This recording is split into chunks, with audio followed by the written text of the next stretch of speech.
It is a bitter winter night in Russia, the wind howling through the streets of St. Petersburg, as rumours and whispers fly from every corner. At the centre of it all is a figure cloaked in mystery and intrigue, a man whose very name evokes equal parts fascination and fear. This man is Grigori Rasputin.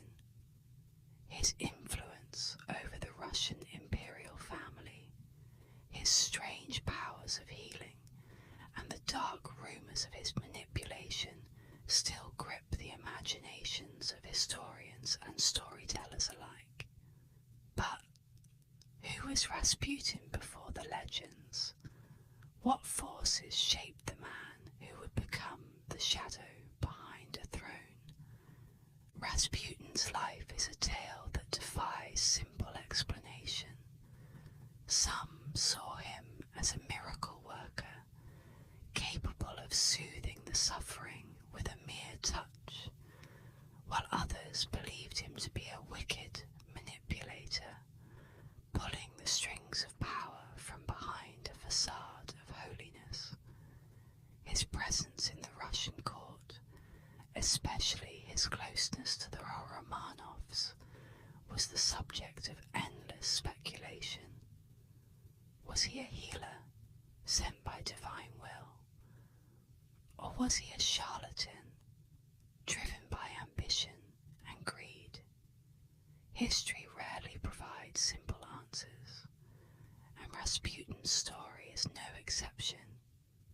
Before we continue, I want to welcome you to the ASMR History Hub, where we unravel the tangled threads of history, one whisper at a time. Today, we will step into the world of Grigori Rasputin, a man whose life was as controversial as it was captivating. Together, we will explore the man behind the myths, uncovering his rise from an unknown peasant to one of the most influential, yet infamous, figures in Russian history. But to understand the enigma that was Rasputin, we must first step back. Long before the palaces, the Tsars, and the power, Rasputin was just a boy growing up in the frozen Siberian wilderness. It is there, in the isolation of rural Russia, that his spiritual awakening began. In the vast, unforgiving wilderness of Siberia, where the winters are long and the land is harsh, Grigori Yefimovich Rasputin was born in 1869. His childhood, like that of many peasants in the small village of Pokrovskaya, was defined by struggle. Life in Siberia was unforgiving, the land offering little beyond toil and endurance. Rasputin's family worked the fields, eking out a living from the frozen earth. And like so many others in this isolated part of the world, they turned to religion for solace. Mysticism and the promise of salvation through faith permeated daily life, offering an escape from the brutality of their surroundings. But even in this world of fervent belief, young Grigori was different. He grew up in a world of brutal conditions, where religious mysticism often offered the only escape, writes historian Edvard Radzinsky in the Rasputin File. As a boy, Rasputin was known for his intense gaze and strange behaviour. Villagers spoke of his ability to predict events and see things others could not. Some dismissed him as odd, while others saw something more, a glimmer of the divine. From an early age, Rasputin seemed destined for something beyond the fields and the rivers of his village.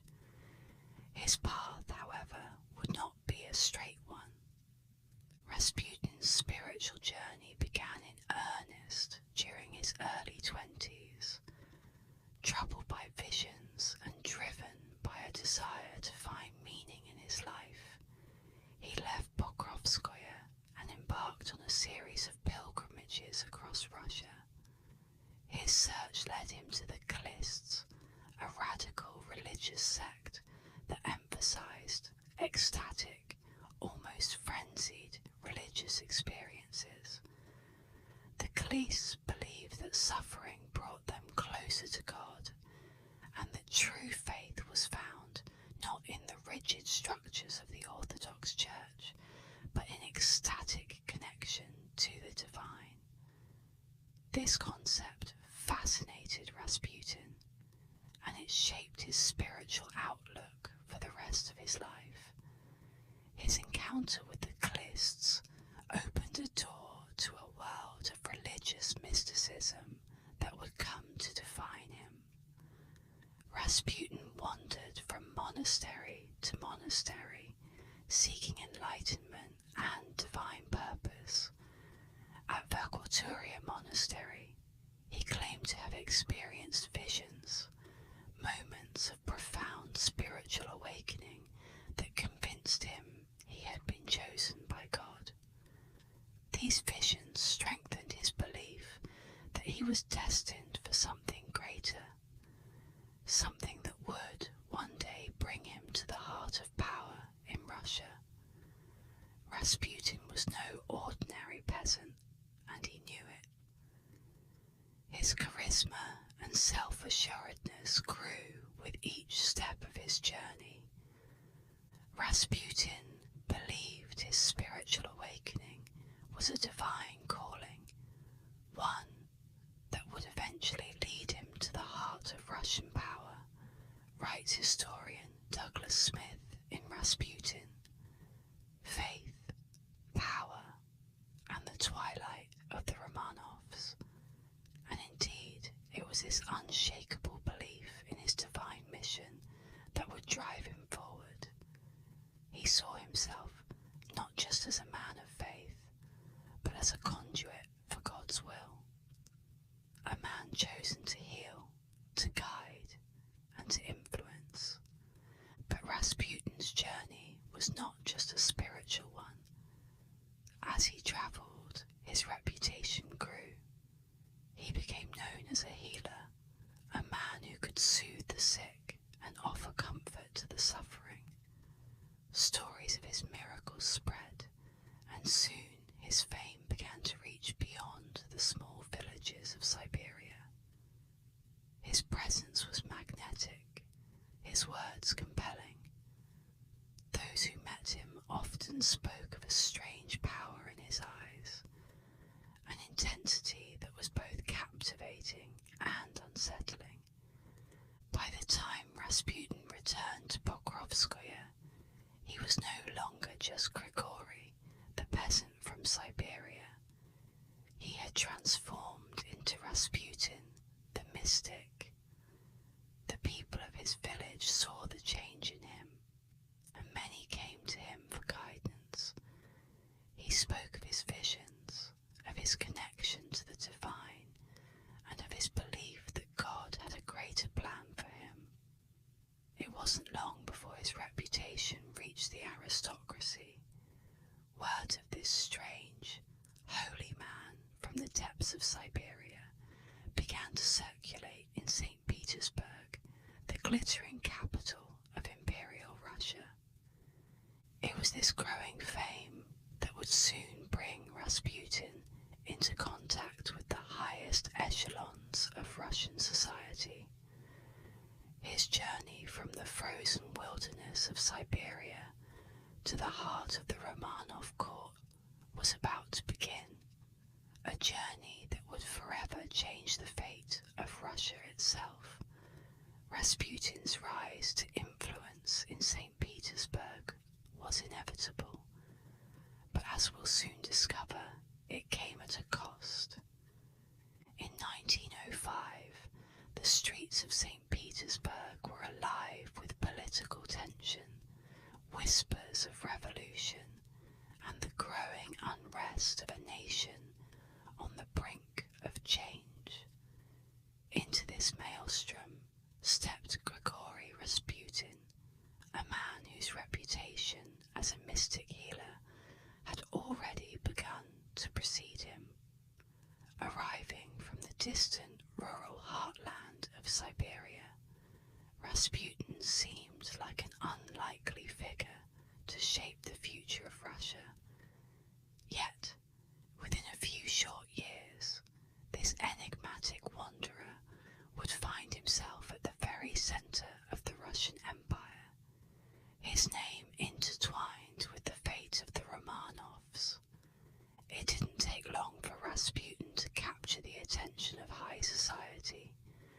The aristocracy of St. Petersburg was captivated by the allure of mysticism and the supernatural. Spiritualists, faith healers, and fortune tellers found eager audiences in the salons and drawing rooms of the elite. Rasputin, with his piercing gaze, his unkempt appearance, and his reputation as a man touched by God, was the perfect curiosity for the restless nobility. They were fascinated by his raw, untamed presence, a stark contrast to the polished refinement of courtly life. Rasputin's fame as a healer grew quickly, but it was his introduction to the Romanov family that would change his life and the course of Russian history. Tsar Nicholas II and Tsarina Alexandra were a royal couple under immense pressure. Their rule was threatened by political instability, and their private lives were haunted by a personal tragedy. Their only son, Alexei, was gravely ill. Alexei suffered from haemophilia, a condition that caused his blood to fail to clot properly. The young heir's health was a constant source of fear and anxiety for the Imperial couple, especially for Alexandra, who believed that her son's fate was intertwined with that of the Russian Empire. In Rasputin, Alexandra found not just a healer, but a saviour. Legend has it that Rasputin's arrival at the Romanov court coincided with one of Alexei's most dangerous health crises. The boy had suffered a severe bleeding episode, and the Imperial physicians were powerless to stop it. Desperate and on the verge of despair, the Tsarina turned to Rasputin. Through prayer, Rasputin appeared to ease Alexei's suffering, calming the boy and slowing the bleeding. Whether it was a divine miracle, a coincidence, or simply the calming effect of Rasputin's presence, the result was clear. Alexei survived, and Rasputin's place within the royal family was secured. The Tsarina believed Rasputin was a man of God sent to save Russia and, most importantly, her son, writes Joseph Furman in Rasputin, The Untold Story. This belief was no passing fancy for Alexandra. From that moment on, Rasputin became an indispensable figure at court. He was no longer merely a healer. He was a trusted advisor and a spiritual guide, someone whose influence over the royal family extended far beyond the sickbed of the young Tsarevich. Rasputin's relationship with the Romanovs deepened as the years passed. For Tsarina Alexandra, he was more than just a holy man. He was a symbol of hope, a living reminder that divine intervention was possible. She believed that as long as Rasputin remained close, Alexei would be Russia's future secure. Our friend's prayers are indispensable to the well-being of my son and Russia, she once wrote in a letter to her husband, Tsar Nicholas II, as recounted by historian Robert Massey in Nicholas and Alexandra. Her devotion to Rasputin was unwavering, and it wasn't long before she began to rely on him, not just for spiritual guidance, but for political advice as well. This growing influence alarmed many within the royal court. Rasputin's rise to power was swift, and his hold over the Tsarina was absolute. As Alexandra's most trusted confidant, Rasputin found himself involved in matters of state, offering counsel on everything from government appointments to military strategy. His advice was often unconventional and unpopular among the more traditional members of the court, who viewed him as an outsider, unworthy of his growing influence. Yet Rasputin's bond with the Romanovs only strengthened, and his position remained unchallenged, at least for a time. The Russian nobility was scandalized by Rasputin's proximity to the throne. Many whispered that his powers were not of God, but of something darker. They were disturbed by his unorthodox behaviour, his wild, untamed manner, and the rumours that swirled around him. Stories of Rasputin's debauchery began to spread. Tales of drunken orgies, inappropriate behaviour with women, and wild displays of power. Whether these stories were rooted in truth or exaggerated by his enemies, they painted a damning portrait of the man who had the ear of the Tsarina. For those who believed in the sanctity of the Russian monarchy, Rasputin was nothing less than a threat to the very fabric of the empire. Despite the growing unrest, Rasputin's influence continued to grow. The more the court attempted to distance themselves from him, the closer he drew to Alexandra.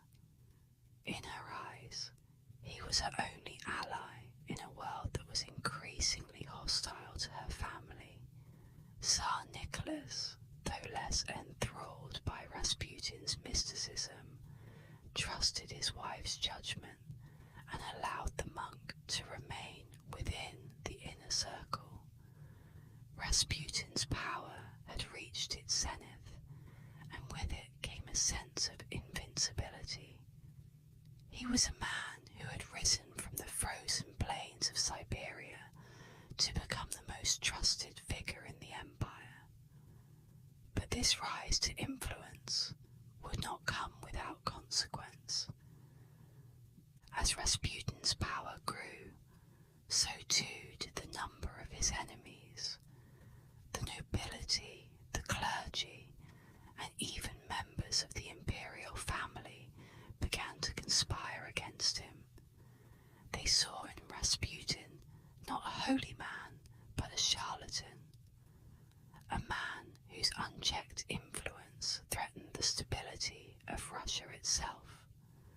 To them, Rasputin was the cause of the Romanovs' growing isolation and the empire's mounting troubles, and they were determined to bring him down. Rasputin's controversies and the enemies he made along the way would ultimately seal his fate.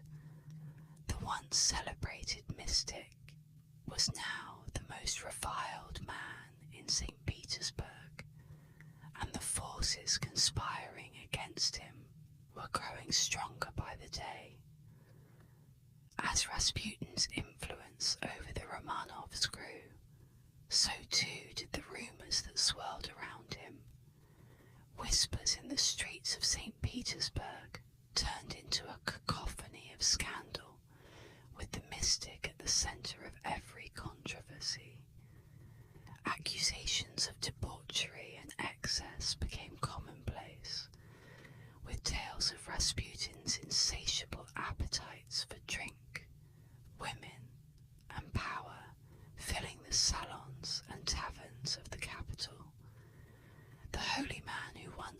claimed to have divine visions was now branded a hedonist, exploiting his sacred position for personal gain.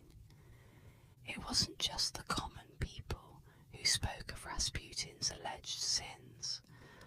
Powerful figures within the government and aristocracy echoed these sentiments, growing increasingly alarmed at the influence this strange monk held over the royal family. Vladimir Purishkevich, a politician and fierce critic of Rasputin, famously declared, "This evil genius is corrupting the Tsar and ruining our nation." Source: Furman, Rasputin, The Untold Story. For men like Purishkevich, Rasputin was not just a spiritual advisor, but a cancer eating away at the very heart of Russia.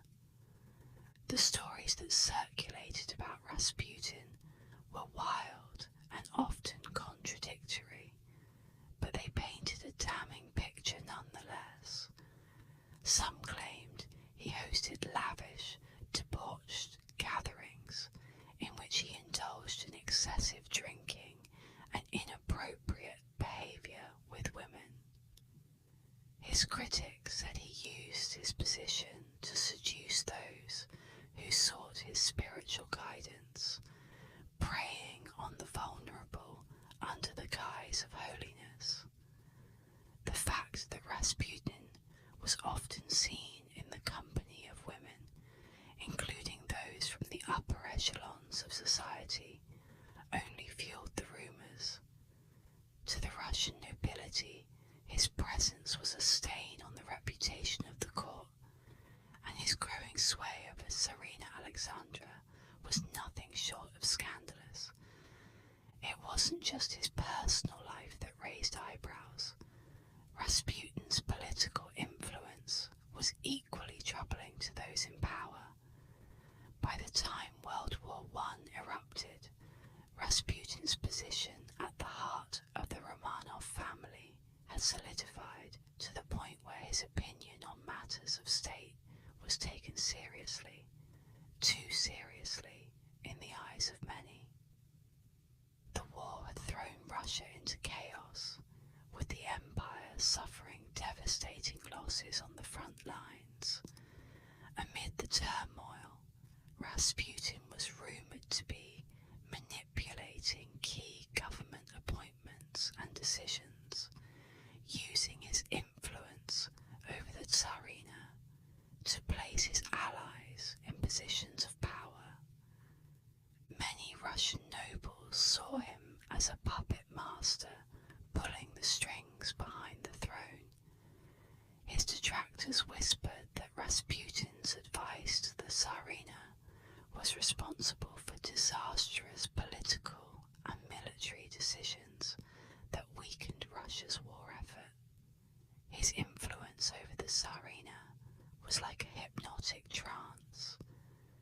Through her, he controlled Russia, writes historian Edvard Radzinsky in the Rasputin File. For his enemies, Rasputin's presence in the royal court was a catastrophe, a ticking time bomb that threatened to destroy the empire from within. The distrust Rasputin sowed among the nobility was palpable, but he was also losing the faith of the Russian public. In the eyes of the people, he represented everything that was wrong with the monarchy. An outsider with undue influence, seemingly immune to the suffering of ordinary Russians. The longer the war dragged on, the more the public began to turn against Rasputin and, by extension, the royal family. While there were still those who believed in his mystical abilities and saw him as a healer sent by God, they were rapidly outnumbered by those who viewed him as a charlatan, a manipulator who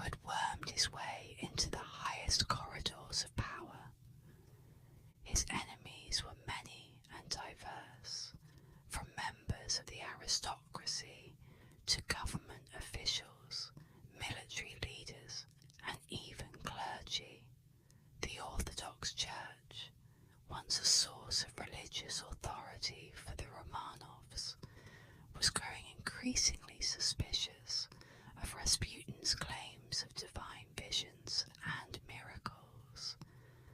High-ranking members of the clergy questioned his piety, accusing him of leading a life that was far from the asceticism he preached. To them, Rasputin was not a man of God, but a dangerous heretic, threatening the spiritual and political stability of Russia. Despite the growing wave of opposition, Rasputin remained firmly entrenched in the Romanovs' inner circle. His relationship with Tsarina Alexandra was unbreakable, her faith in him unwavering. But with each passing year, the controversies surrounding Rasputin intensified. He was no longer simply a religious figure. He had become a symbol of everything wrong with the monarchy in the eyes of his enemies. The rumours, the scandals, and the accusations of corruption reached a fever pitch. His enemies were no longer content with whispers and rumours. They wanted Rasputin gone. As his power continued to grow, so too did the plots to remove him. Assassination, once unthinkable, became a very real possibility for those who believed that Rasputin was leading Russia to ruin. There seemed to be only one solution: to eliminate him once and for all. But Rasputin, ever the survivor, remained confident in his own invincibility. He had survived countless attacks on his character, and he believed that divine protection would shield him from any physical harm. Little did he know, his enemies were preparing to make their move. The man who had risen from a humble Siberian village to the heights of imperial power was about to face his greatest challenge yet, the first of several attempts on his life. As Rasputin's influence over the Russian royal family grew, so did the fury of his enemies.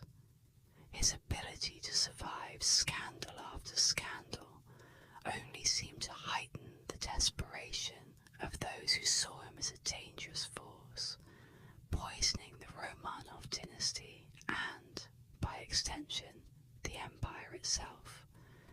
With whispers of his influence over the Tsarina and accusations of manipulation, debauchery, and political corruption swirling, it was only a matter of time before mere words gave way to violence.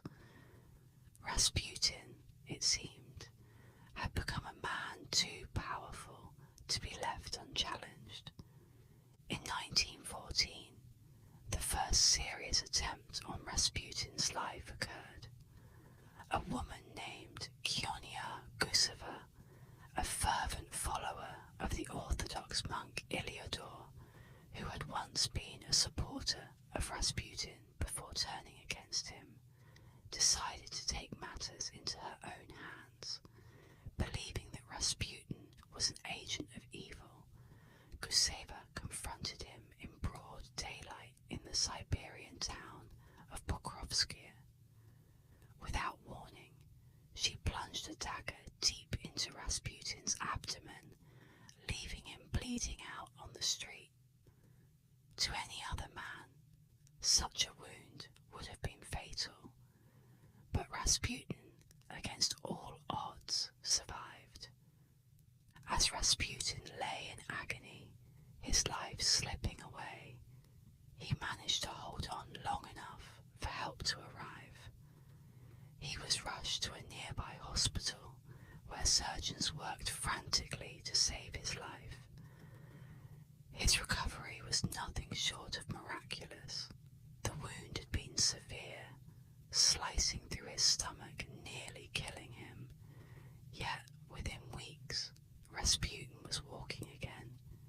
His survival only served to bolster his reputation as a man touched by divine power. God has saved me for a reason, Rasputin declared, convinced that his miraculous recovery was a sign that his destiny was far from fulfilled. Source Smith, Rasputin, Faith, Power, and the Twilight of the Romanovs. For Rasputin, this near-death experience was proof that he was under divine protection, but for his enemies, it was a frustrating reminder that this man, who they believed was responsible for so much suffering, was not easily vanquished.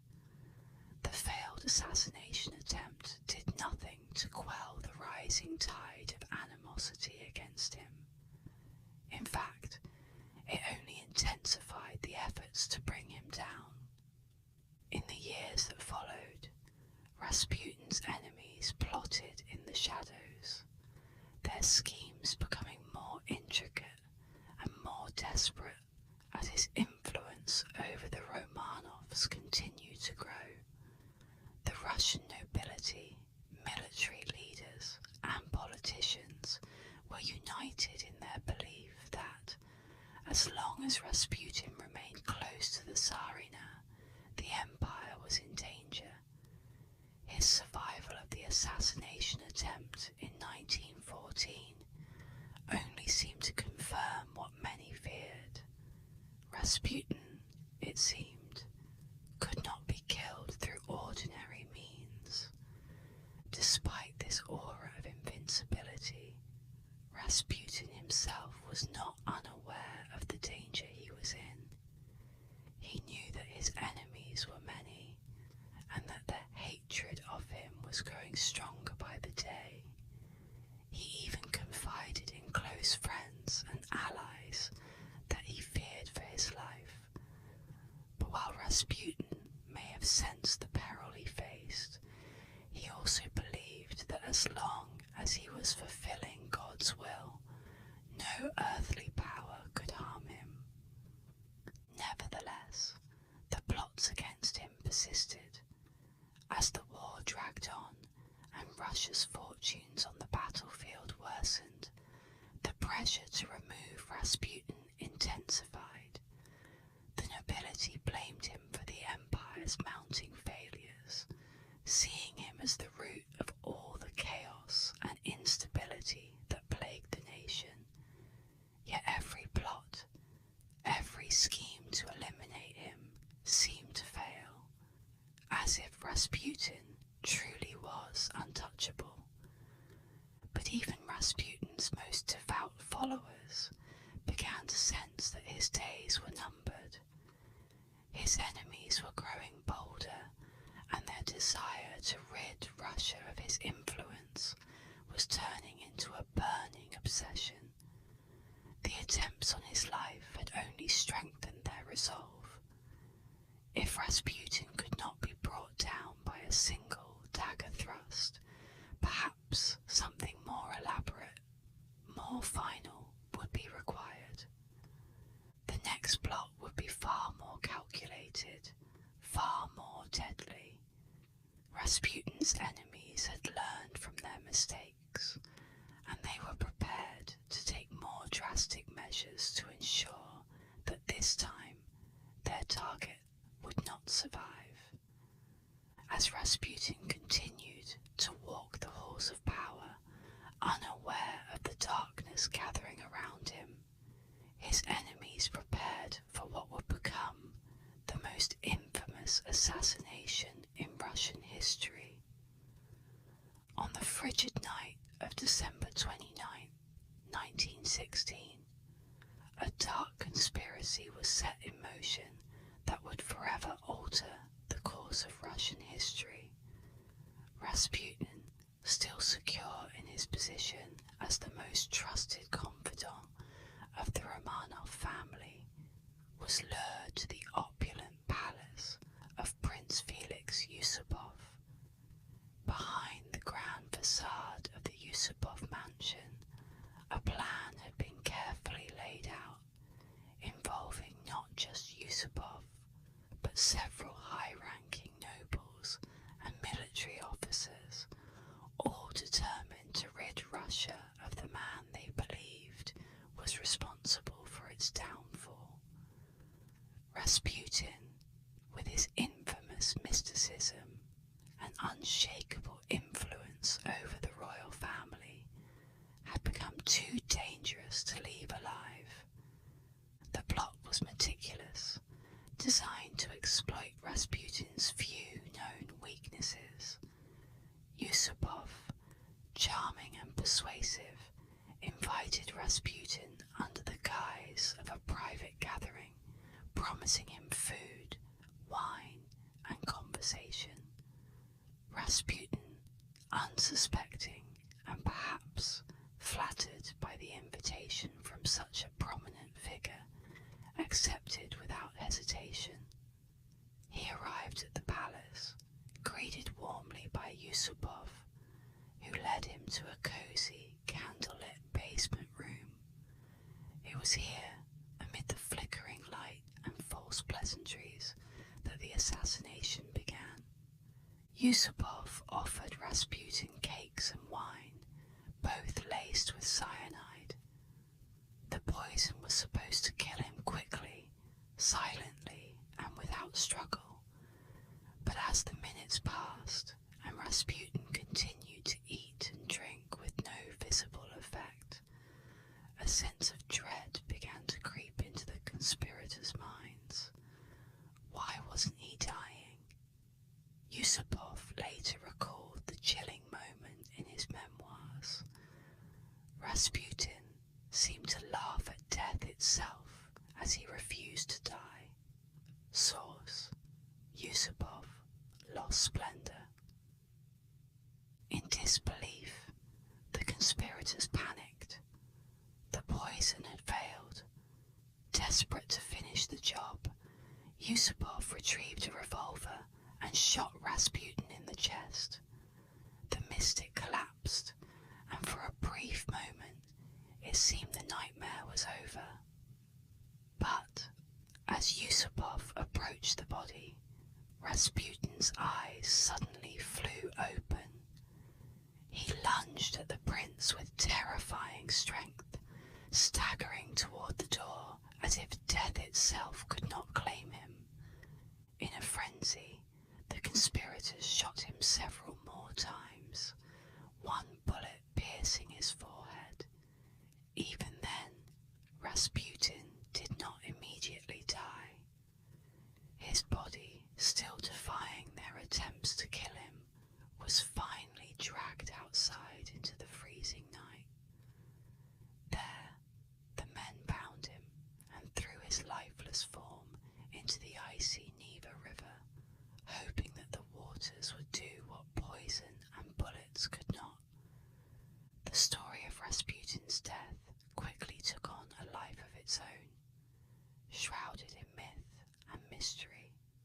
According to some accounts, when his body was pulled from the river days later, there were signs that he had still been alive when he hit the water, his lungs filled with water, indicating that he had drowned, not died from the gunshots or the poison. Rasputin's actual cause of death was drowning, not poisoning or gunshots, a contemporary doctor would later reveal. Source: Radzinski, The Rasputin File. This only added to the legend of Rasputin's uncanny resistance to death, further solidifying his almost supernatural reputation. The brutal and dramatic nature of Rasputin's assassination gave rise to countless theories and embellishments over the years. Some claimed that he had possessed mystical powers that allowed him to survive the initial attempts on his life. Others speculated that the poison had been improperly prepared, or that Rasputin's legendary resilience was a sign of his divine favour. Regardless of the details, one fact was clear. The conspirators had gone to extraordinary lengths to ensure that Rasputin would not leave Yusupov's palace alive, and yet even in death, the man who had haunted Russia's elite seemed to remain an indomitable force. But beyond the myths, there was a deeper truth to Rasputin's death. His murder was not just an act of personal vengeance. It was a desperate attempt to save the Russian Empire from the collapse that his enemies believed he had brought upon it. The nobles who killed Rasputin thought that by removing him, they could restore stability to the monarchy, severing the dangerous influence he held over the Tsarina. In their eyes, Rasputin had become a symbol of everything that was wrong with the Romanov regime. Its detachment from reality, its dependence on mysticism, and its failure to address the growing unrest that was tearing Russia apart. Yet, the assassination did not have the effect the conspirators had hoped for. Instead of stabilizing the empire, Rasputin's death only deepened the cracks in the monarchy. His murder sent shockwaves through Russian society, signaling the desperation of the ruling class and the fragility of the Romanovs' power. The Tsarina, devastated by the loss of her holy friend, withdrew further into her grief, and the political instability that had plagued Russia only worsened in the months that followed. Rasputin's death, far from being the end of his influence, marked the beginning of his transformation into legend. Even in death, Rasputin remained a figure of fascination and fear, a symbol of the mysterious and uncontrollable forces that had shaped Russia's tragic descent into revolution. But what is the true legacy of Rasputin? How did a humble peasant from Siberia become one of the most enigmatic figures in Russian history? His name forever linked to the downfall of an empire. To understand Rasputin's legacy, we must look beyond the man himself and examine the forces that shaped the world he lived in. The assassination of Rasputin did more than claim the life of a single man. It marked a turning point for the Romanov family and, in many ways, for the Russian Empire itself. For Tsarina Alexandra, the loss of Rasputin was devastating. He had been more than just a spiritual advisor or a healer for her son. He had been her confidant, her source of solace in a turbulent time. With Rasputin gone, the Romanovs were left adrift, isolated and vulnerable as the tides of revolution crept closer. His death, far from stabilizing the empire, became a symbol of its fragility. The conspirators had hoped that killing Rasputin would restore order, but instead it merely exposed the deep fractures within the monarchy. The killing of Rasputin symbolized the final collapse of Tsarist Russia, writes historian Robert Massey in Nicholas and Alexandra. Indeed, within months of Rasputin's murder, the Russian Revolution would erupt in full force, sweeping away centuries of imperial rule. Rasputin's death may not have caused the revolution, but his life and the influence he wielded over the royal family became a convenient scapegoat for those who sought to explain the Romanovs' downfall. His presence in the court, seen by many as a manifestation of the monarchy's detachment from the struggles of ordinary Russians, was used to justify the revolutionary cause. For better or worse, Rasputin had come to symbolize everything that was wrong with the old regime. Yet Rasputin's legacy extends far beyond the political realm. In the years following his death, his story took on a life of its own, evolving into legend.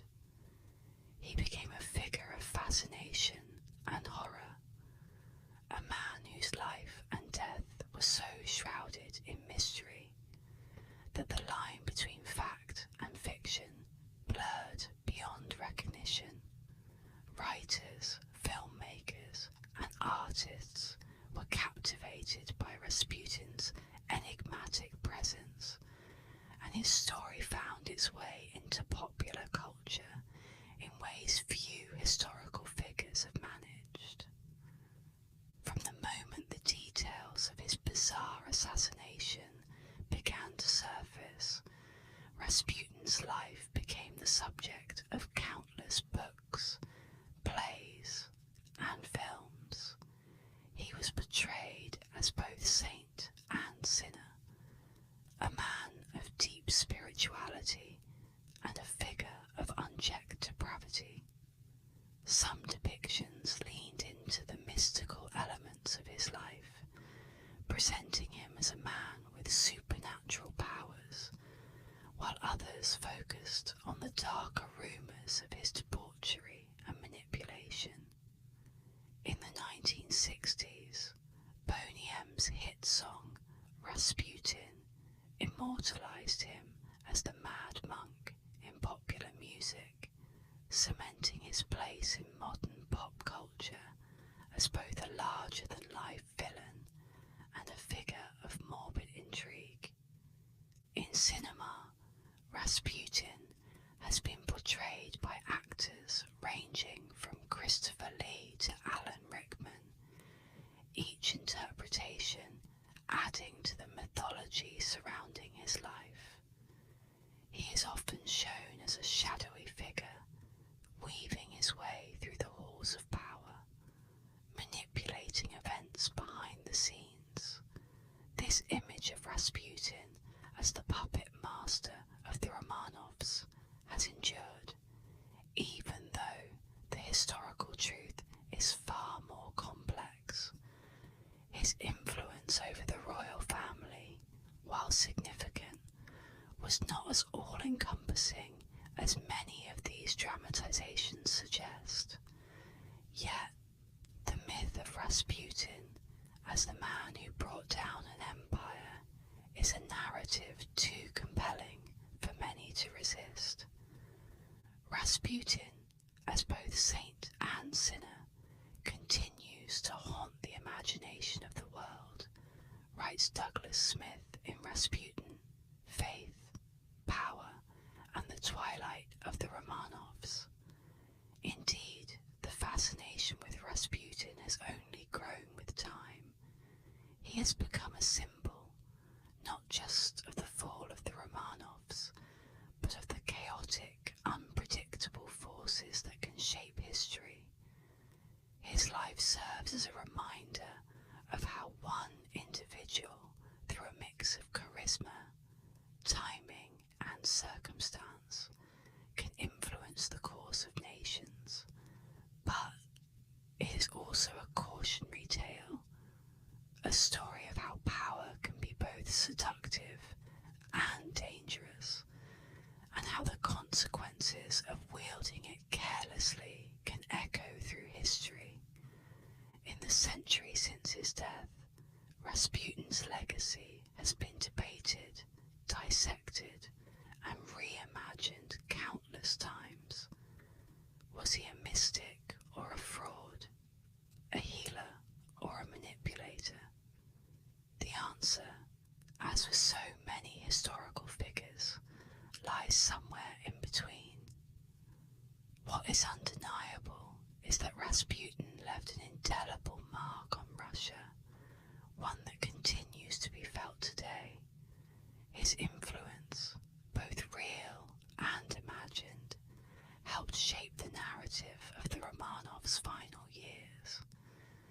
his story remains a potent symbol of the dangers of unchecked power.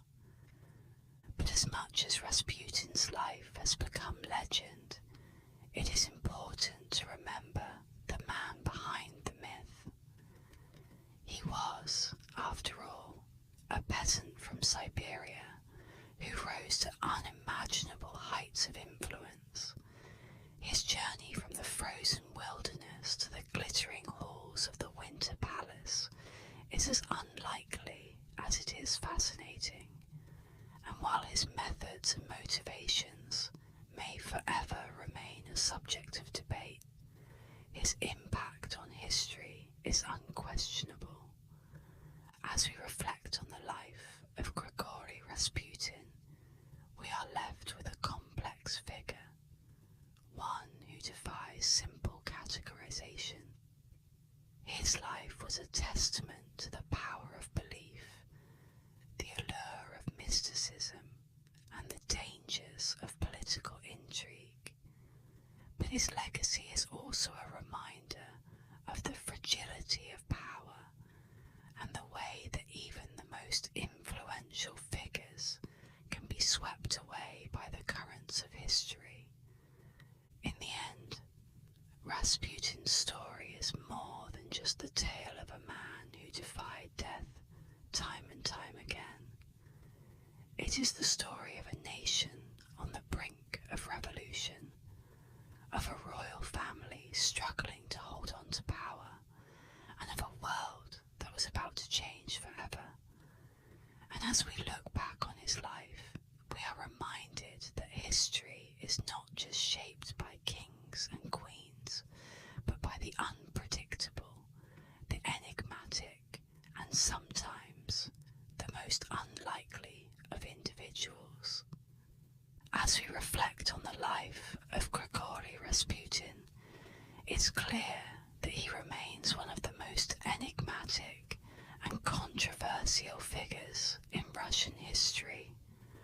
From his humble beginnings in the frozen Siberian village of Pokrovskaya, Rasputin's rise to the inner circle of the Romanov family is nothing short of extraordinary. His influence over the Imperial family, especially Tsarina Alexandra, sparked rumours, controversy, and even fear. Was he a saintly healer with a divine calling, or a manipulative charlatan who hastened the fall of an empire? The truth, as is often the case with figures like Rasputin, lies somewhere in the shadowy space between myth and reality. What we do know is that Rasputin's life and his dramatic death left an indelible mark on Russian history. His story is one of power, faith, and intrigue, an unpredictable force who stood at the crossroads of a crumbling dynasty and a nation on the brink of revolution. Even today, more than a century after his death, his name continues to fascinate and mystify us, serving as a reminder of the complex and often unpredictable forces that shape history. Thank you for joining me on this journey into the life of Grigori Rasputin. If you enjoyed this relaxing dive into one of history's most captivating stories, don't forget to like, subscribe, and hit the notification bell so you never miss another historical journey with ASMR History Hub. I'd love to hear your thoughts in the comments. What do you think of Rasputin's legacy? And who or what would you like me to explore next? Let me know below, and I'll see you on the next video. And as always,